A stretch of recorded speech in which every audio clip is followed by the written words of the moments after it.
ញខ្មៅពេញក្រមុំរូបល្អសែនសំគ្មានស្រីណាដូចខ្មៅជាស្រីខ្មែររបៀសំស្លូនប្រាជ្ញាក៏ឆ្លាតស្ដាប់ពាក្យម៉ែថ្ងៃនេះបុណ្យចូលឆ្នាំថ្មីបងឃើញខ្មៅស្រីអូន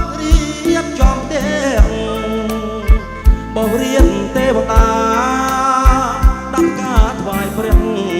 ដាំស្លរួនរៀងជូនម្ដាយទៅវត្តបងឃើញអូនពូនភ្នំខ្សាច់រួចអូនដាំបានដល់ទឹកស្រងព្រះជូននាងឃើញបងញញឹមសាកស្រងនាងខ្មៅតែឈ្មោះ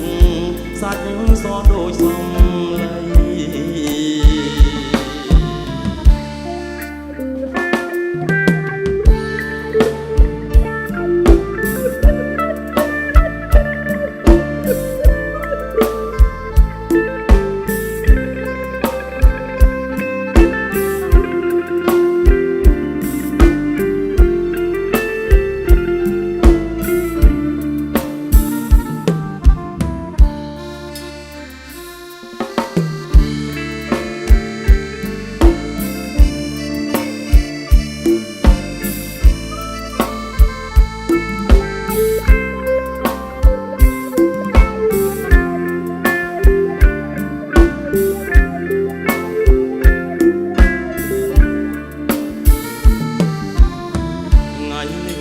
ចូលឆ្នាំ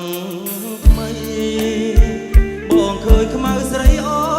នរៀបចំទាំងបោះរៀនទេវតាដាំការថ្វាយព្រះដាំស្លរួនរៀងជូនម្ដាយទៅវត្តបងឃើញខ្មៅពូនភ្នំខ្សាច់រួចអូនដាំបានដល់ទឹកស្រងព្រះជូននាងឃើញបងញញឹមសែនស្រងនាងខ្មៅតែឈ្មោះ